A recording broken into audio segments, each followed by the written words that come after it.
Hey, it's me, Terry. Welcome to the Mess and the Bliss. Thanks for showing up.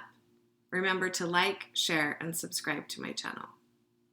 So I decided that I would come tonight and do some recordings that I'm going to have drop on my channel over the next week or so. So stay tuned. But today's poem that I wanted to share was one I wrote 2 years ago. So just wanted to share and get started. So thanks for coming to listen. Here we go. It had something to do with death. It had something to do with love.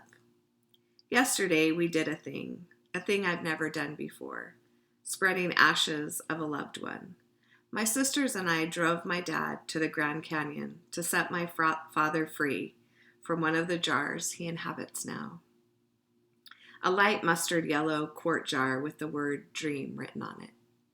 My jar is light blue and says love. It still sits on my mantle. But yesterday we let his ashes float down the canyon, his canyon. He found a new love and himself there in the massive layers of a deep hole in the earth.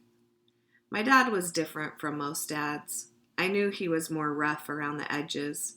He had to act more tough than other dads. Maybe because his hurt and pain were so deep, he needed the extra layers of rough and tough to protect him.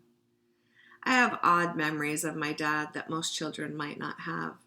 We spent time together in the bar where he drank Coors Light and I drank Coke in a glass and ate beef jerky. Maybe that's where my love for jerky came from. Sometimes he would buy me a whole jar and I'd hoard it in my bedroom closet. My dad hit rock bottom again in his late 40s, early 50s.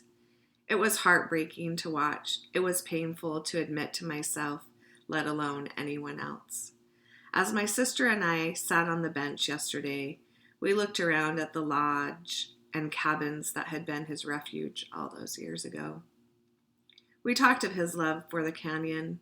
The winds and weather had formed this natural wonder, just as the winds of life and weather of self-loathing had formed his life. We realized in that moment that just like the beauty found in different hues of rock, his hues changed as well. His subtle shifts. How grand it was that this canyon was his comeback. Written August 14th, 2019. Thanks for showing up. Have a fabulous day.